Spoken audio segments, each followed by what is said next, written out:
Hi everybody, welcome back to the channel. Today I will be showing an application I built with AI over the past couple of months. This is a journey that I've taken to categorize my equipment that I have within my hi-fi system, learn AI at the same time in the process, and see what outcomes I could have. Part of the reason I'm doing this is that um, the people I watch on YouTube are very knowledgeable and they're very good to help out to figure out what needs to be done, review, understand subjective and objective capabilities. Paul McGowan, Darko, there's so many people out there. Zed Reviews, which I just met Princess Pasta at the Montreal Audio Show, and so forth.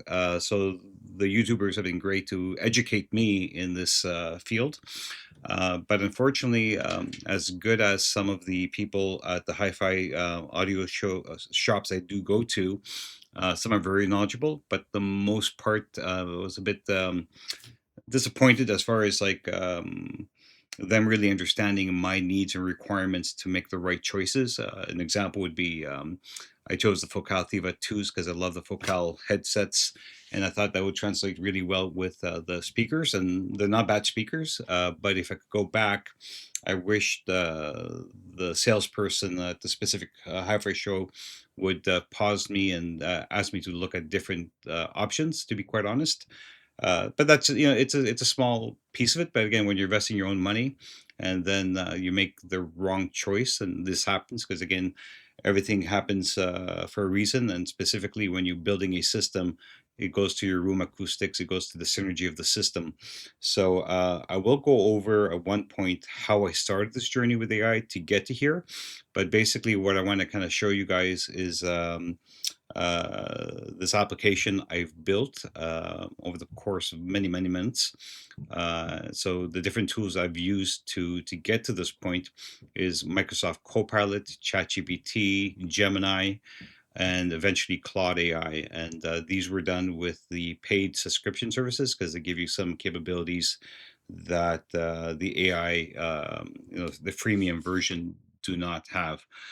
So what you're seeing here is my system dashboard. Now, on purpose, I've hidden the cost and total value of the systems, and not because I'm embarrassed by it, but just more to the point where, again, this is going out in the public YouTube space, and I just want to make sure that I'm not exposing some expenses and so forth onto the system because I have invested a lot of money into this.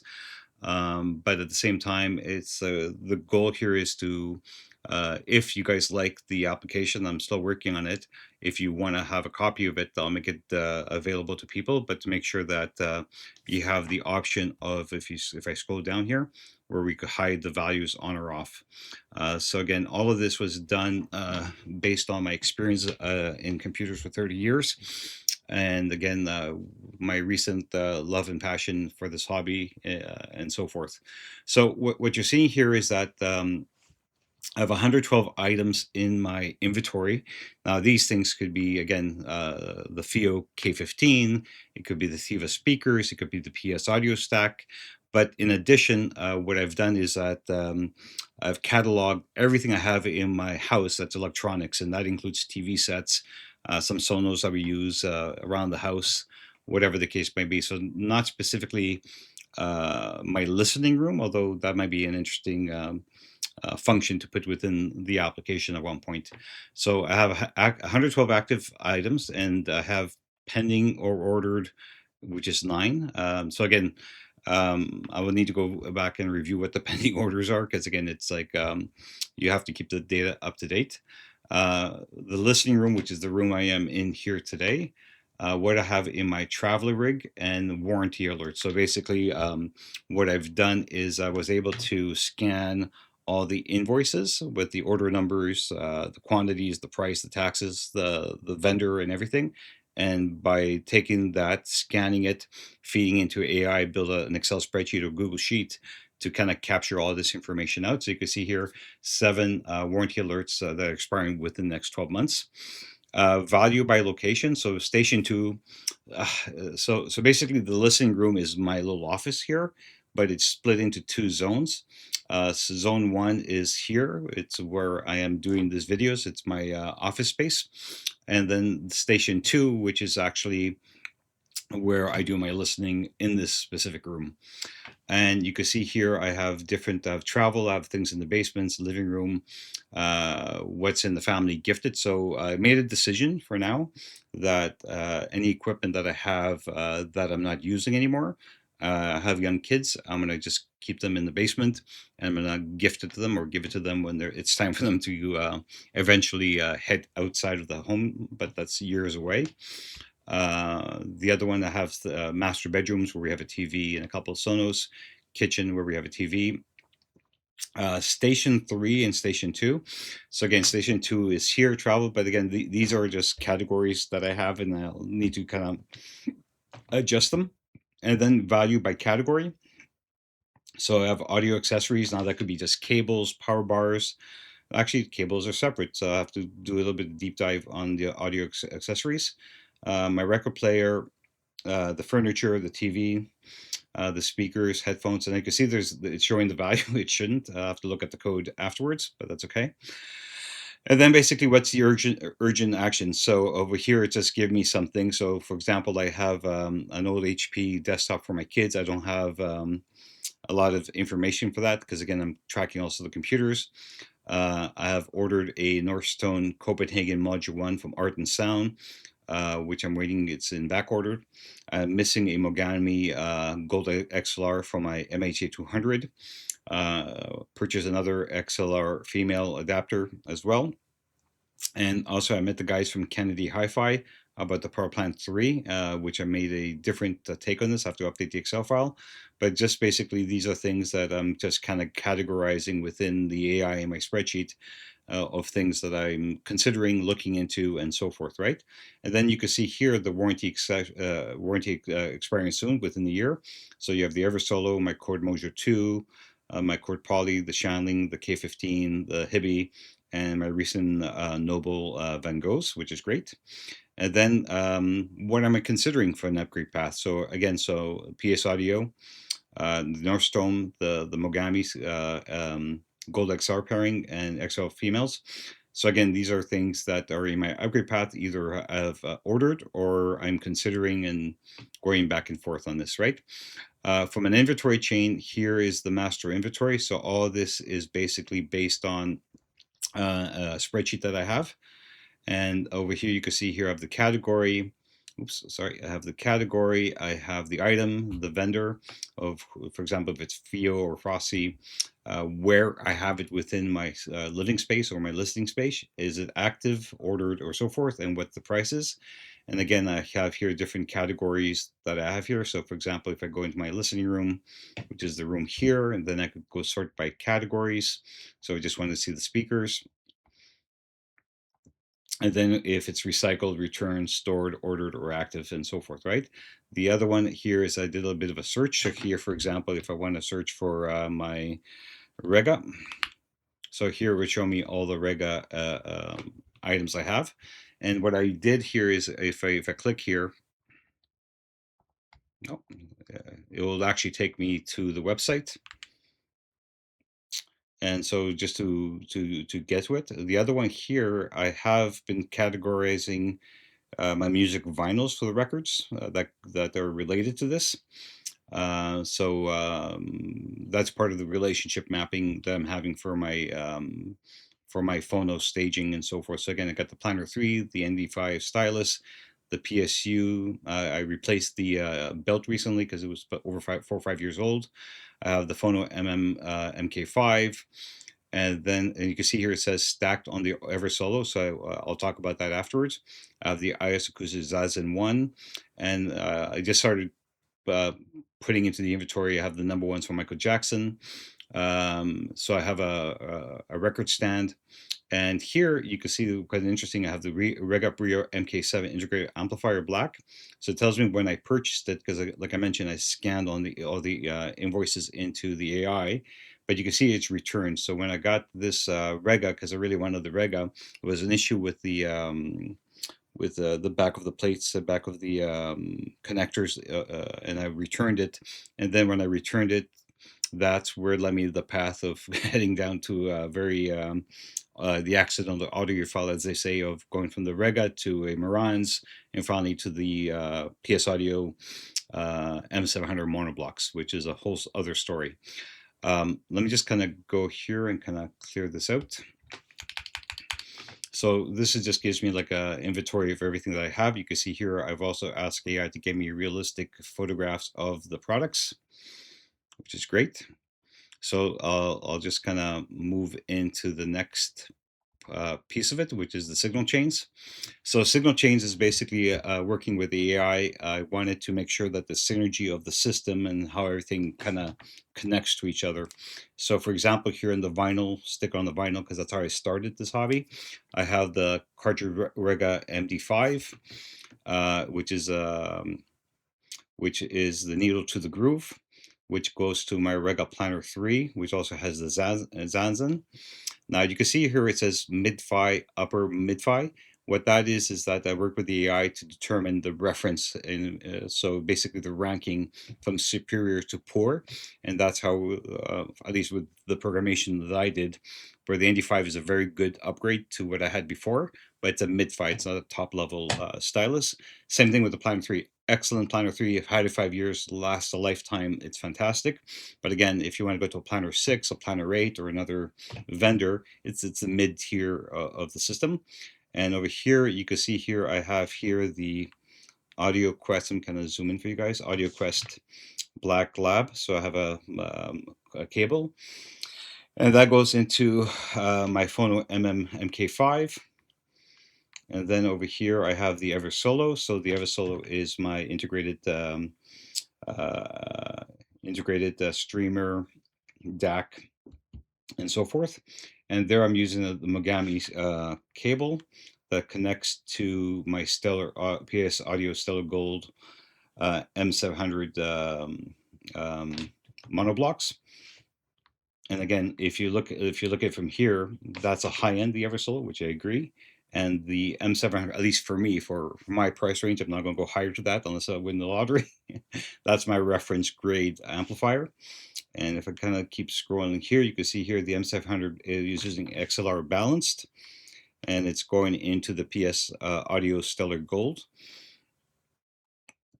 which again is going through balanced XLR into the two monoblocks. And then I have AudioQuest Rock 11 banana plugs, speaker cables, banana plugs going into my Thevas and so forth, right? So there's some programmation I still need to fix because I still need to kind of fix the high end, because these should be both references versus high end, but that's just more me tweaking the logic and the AI that I'm still working on it, though I'm very happy at this point. And so that's the flow, but I also created what's called a swim lane. So the swim lane is basically the reference.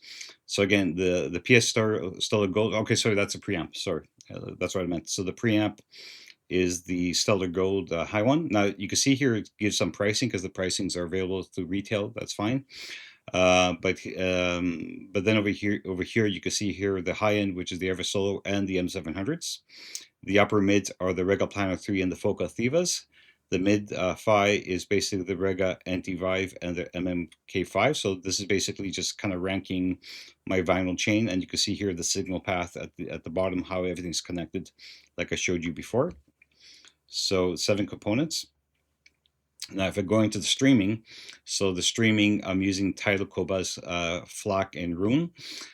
So I recently made a decision to stick with Cobuzz, so I still have Tidal for another 30 days, but I'm gonna stick with Cobuzz for a little bit longer, just kind of A/B testing between the two platforms, which is, 12, $14 per month Canadian. So I have that connected through a network Ethernet to my Eversolo, using the Mogami 2534 cables to the StellarGold preamplifier to my power amps, and then to the Thevas. And again, if you look at the swim lane, it's very similar. The only thing is the budget, which is the title.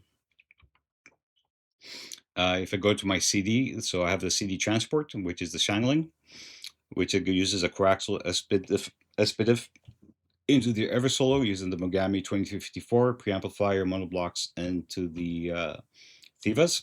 And you can see it all here from the swim lane.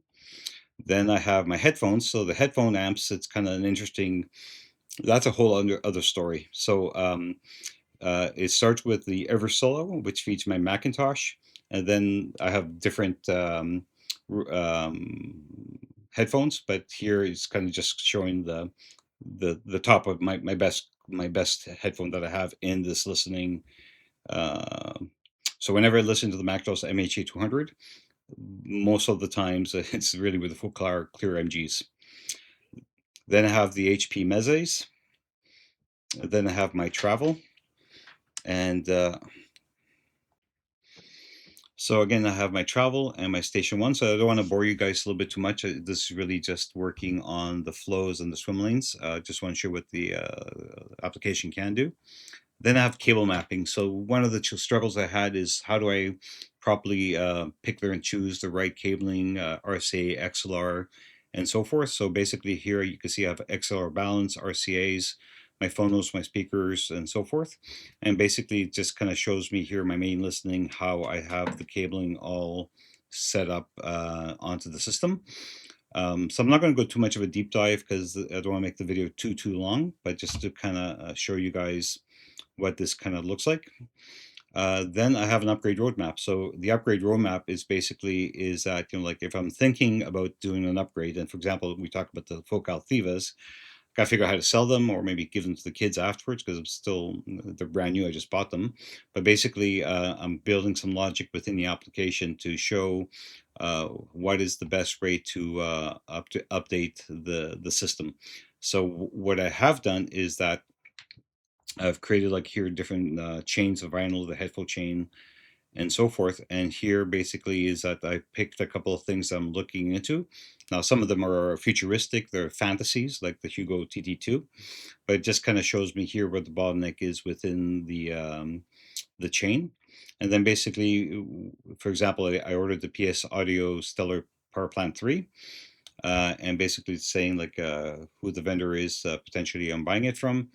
Now it does say ordered. We'll talk about that later on.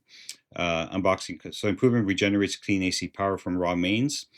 So I'm using AI to get into from the documents from the websites exactly what the improvements would be, what I should notice after I do the upgrades, and what's the synergy to the chain. So for example, here I have the Northstone Copenhagen. Now again, this is just audio equipment. I already have some Copenhagens. And basically here improvements permanently racks the M700 left monoblock removing from the floor. So just telling why the improvement is on the Copenhagen, why there's a need for the Mogami Gold XL RPA cabling, and so forth. Then like longer term, do I want to look at a subwoofer? So I'm looking maybe at the Rel T9X versus the PS Audio FR12s. And then I'm thinking about the potential DAC upgrade, the Cord Hugo 2, TT2. I was looking at the PS Audio Direct Stream because they're being sold at a discount price from demos and used ones to see what the difference is between Direct Stream M2 to some other DACs and so forth. So this is just kind of like wishful thinking, just more of me trying to say, okay, hey, this looks interesting. What's the improvement? Is it an improvement? And like what's the cost long term and so forth. And basically, like what do I do with the speakers? Do I want to upgrade the speakers? I have the Kanta 2s. Do I move to the Kanta 2s from the Thevas, or do I go to the Aspen FR5s? Then for my headphones, at the audio show, I tried the Odysseys LCD 5s and the LCD X's, and they were fantastic. So again, that's more like considering into the future. So just creating like a upgrade plan, the regular planner 8. So again, this is more of wishful thinking, just more like, hey, if I bought this within my synergy of my system, what does that mean? Is it good? Is it bad? So for example, here, the Cord Hugo scaler, it's semi synergy danger, hard block, no dual BNCs on the Eversolos because you need BNCs in the back of your devices to use the M scaler. So really the code scaler only works with the Cord products, from my understanding, but it's giving me what's the synergy, should we do it or not do it, and so forth, right? System timeline, when did I buy everything? So basically it started with the Planner 3, and then it moved to the Celesti. I bought the FIO M11S. Then I basically bought a couple Sonos equipment, some Sonys, and then the big investments are really last year into this year. And what you see here, for example, is that if I go down here, if I just unhide the values. So initially I purchased the Rega Planner 3 for about 1,500 Canadian. It's checking through Kanta, Audio Mark, and some other pieces, and the value is still there. I mean, it's still like a very good, decent market value, 10%. Now, again, take this for a grain of salt. It's doing some AI Google searches in the background to get the information, but it's just something I wanted to see. For example, the Celestes, bought them for 1,000. The same market 944. Probably that's wishful thinking, to be honest, but just to give me an idea what that would look like. And again, this is the toggle where I could hide the values and so forth, right? Then again, it's like if I go through the system here, you can see like about the nobles, I got the stolen plants and the all the equipment that I have, and basically just to kind of like find out when did I buy it, why, and where does it fit within my upgrade paths into the future and so forth, right?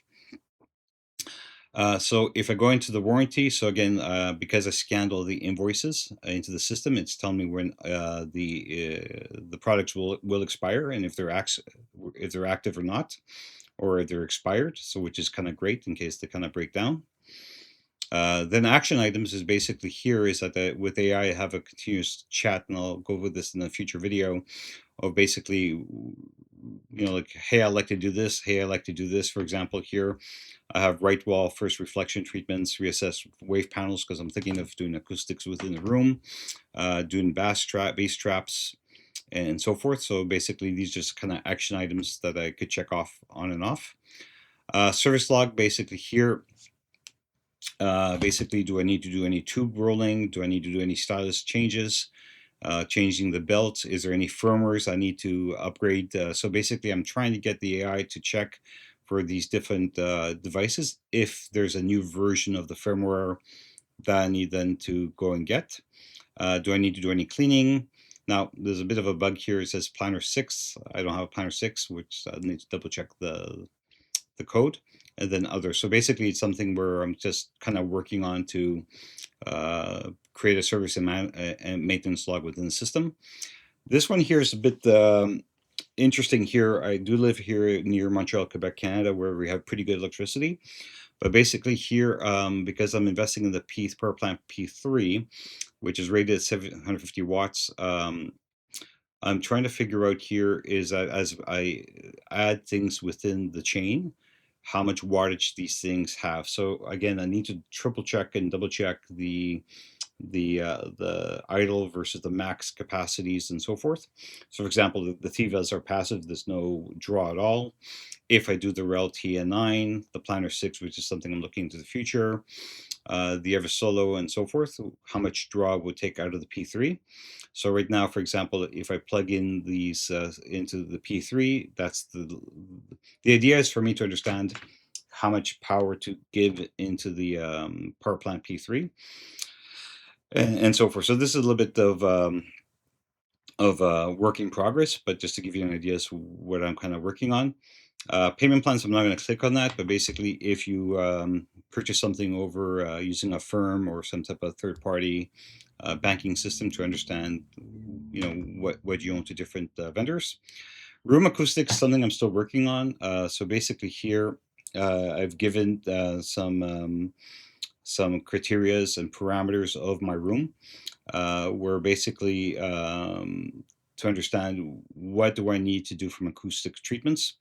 I've given the room dimensions. I've used different tools with AI, including the IKEA tool on the website to draw the room and so forth.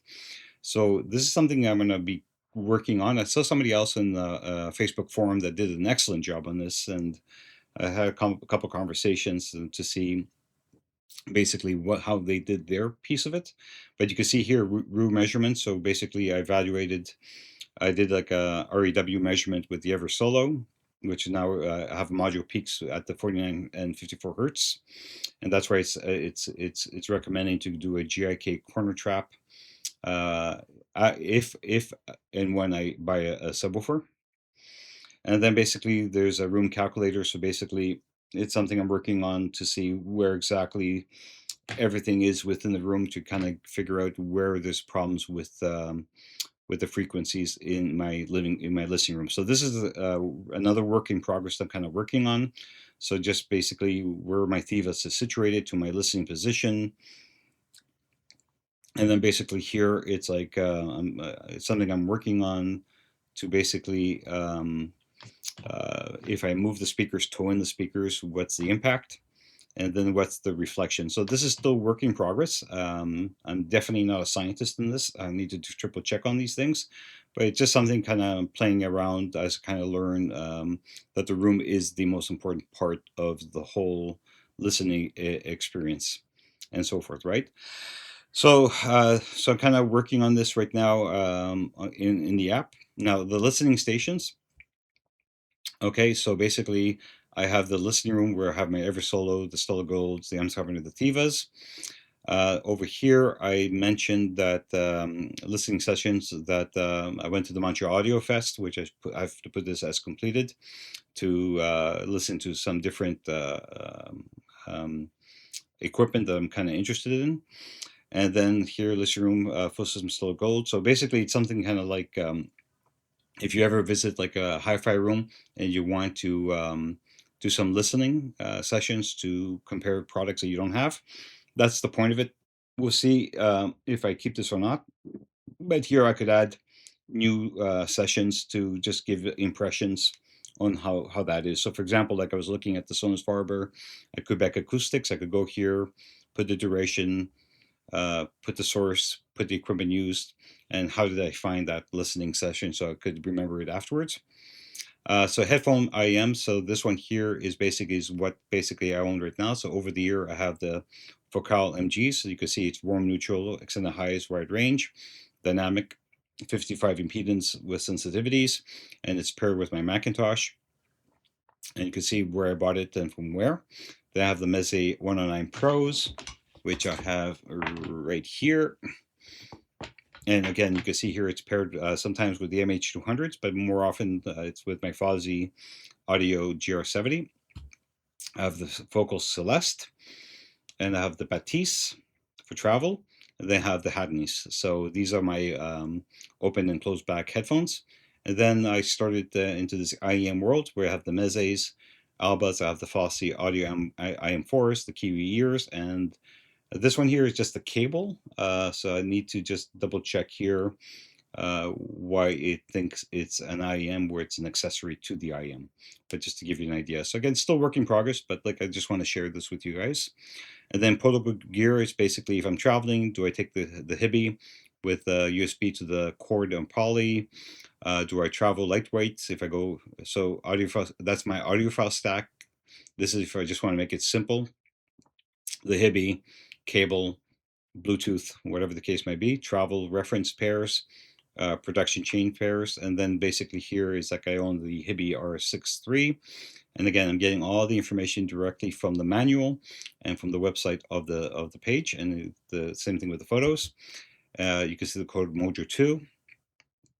I have the cord Poly, and then I have the FIO K15. Now it's not portable, so I have to double check these two here because they're definitely not portable. But again, I'll have to work on some of the logic in the application. But I do own the FIO K15, which I'm using right now as my near listening with my totems. And I use the Fosse Audio GR7 to get to play around with tubes, and that's actually my preamp to control my volume here within my desk experience. Then I created like an impedance sensitivity calculator. So again, I'm learning more about these terminologies. So here, if I go into the Mezes, you could tell here it's giving me information directly from the website, directly from the manuals. And if I pair with the FR15 or the GR70, or if I pair it with the Macintosh, if I pair it with the portables. So for example, my if I go here and let's say we do the Fozzy Audio AM4s.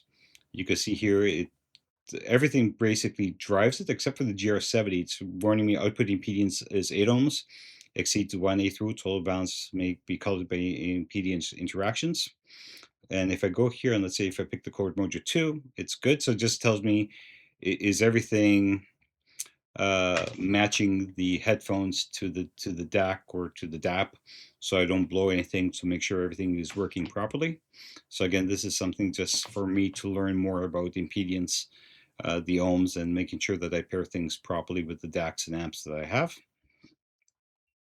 So that's just an interesting way to kind of look at it. Then I have A/B comparisons, and the A/B comparisons is I do different tests. For example, I did a Meze Audio Strata versus the Focal Clear MGs. Sonus Farber versus PS Audio FR5s gives me a ranking score. Again, this is based on the web, based on manuals, based on community forums, and so forth. Sonus Farber versus the Theva. So every time I do a comparison, uh, I do a comparison here. So for example, if um, I have to put the AI key, which I'm not going to put right now. But basically, I add the comparison. I put the AI key because, again, it's my personal private AI key. I don't want to share that. But basically, I do the comparison between one product and uh, one of my products. And basically, it uses AI in the background to go and get the sound stage, the bass, the details, to do full comparison, give me notes, and once I do it, I save it. And then I use it to kind of inform myself and then learn more. And then from that, I might go to some YouTube reviewers or more product focused to understand more about these applications, sorry, these equipments, to understand, okay, do I really want to do the Sonus Faber Olympia Nova or PS Audio Aspen 5? So this gives me just a log of my comparisons. Upgrade sequencer, what this is, again, it's basically is that if you see here my valve chain or speaker chain, so basically here, if I go to speaker chain, so a PS Stellar Power Plant 3 with a subwoofer, Kanta. So basically, what's my next upgrade path for these different things? It's something I just started working with in the application to kind of work on these things. So again, this is still work in progress. But again, I want to see if I do a different matching of upgradings on the systems, and then eventually can I tie this into, okay, I have this product, I need to sell it or give it away, or whatever the case might be, before I can commit to another step. So you can see here for the valve chain, we talk about the power plant, the XR pairing, the Court Huey, the Planner 8, the Rega 3. So these are basically what the benefits and the chaining of these upgrade paths. Not that I'm doing it, that's why it says considering. So just to kind of understand what that is. So again, this is just something I'm working on. The other thing is that I created supplier and vendors. And supplier and vendors is basically, is like I said, because I've uploaded all the invoices to my system, here I have 4 retailers that I purchased from. So Art and Son, I'm looking at Kennedy Hi-Fi, which I met them at the Montreal Audio Show. I have Quebec Acoustics. I get all the information from the web or maybe emails I receive from them. So, for example, Art and Son, Montreal, dedicated to channel hi-fi boutique in the heart of Malin, Montreal. They focus on speakers. So it gets it directly from that, gives me the information, gives me their dates that they're opening, and then here I can see what I purchased from them. So you can see here Shanling ET3, the Northstar Copenhagen's, the Cord Hugo 2 I'm auditioning, and the Phono Stage I am considering. If you look at Filion Electronics, same thing. You can see where I bought those those systems. Kennedy Hi-Fi, again, I haven't bought anything from them yet. So it's something I'm looking into. There's Quebec Acoustics again. So it's just kind of something I'm working on. And you can see here, that's the retailers, and then I have the brand. So because I have a various different products I have from PS Audio, it gives me all the information and what I own from them. You can see Focal, I'm a big Focal fan. And you can see here the what I own or I'm considering to purchase. McIntosh, Eversolo, Research, Shanling, Meze Audio, Core Electronics, City Music, Totem Acoustics, Fozzy Audio, FIO, ISO Acoustics, Audio Quest cables, Kiwi ears, and Rail Acoustics. Again, I'm considering that. I didn't buy it from it, but I thought this was an interesting addition to the application, so I understand who are the retailers and the people I'm dealing with for my systems, which is great. Partnership is just something I'm kind of working on. This is just kind of brand partnership. This is just for my YouTube channel. I won't go over this at the moment. And then news and YouTube. So basically what I do is I use AI to go out to the internet, to get the latest information from reviews, industry, and YouTube. And I have to work on that logic within the application. But basically here, it's like it just gets me the latest information, tells me how old it is. So if I want to learn more about Hibby 4 reviews from Headphonics, it was published on February 13th. I kind of get that and kind of helps me educate myself to what's going on with systems. And it's really also based on the things I already own. So that's just a quick review of my system of this application. If you have any feedback, leave it in the comments. I'm still working on the capabilities of it. And again, it's like the way that the application starts, maybe that I'll show you guys here, accidental audio file. So again, you drop your Excel file, or what I'm doing, because again, I would like to share this with the community, it will actually create a blank spreadsheet where you could input the information if you wish to plug in into the system, and off you go from there. So that's it for now. If you like this video, please leave some comments, like and subscribe, and thank you very much. Have a great day.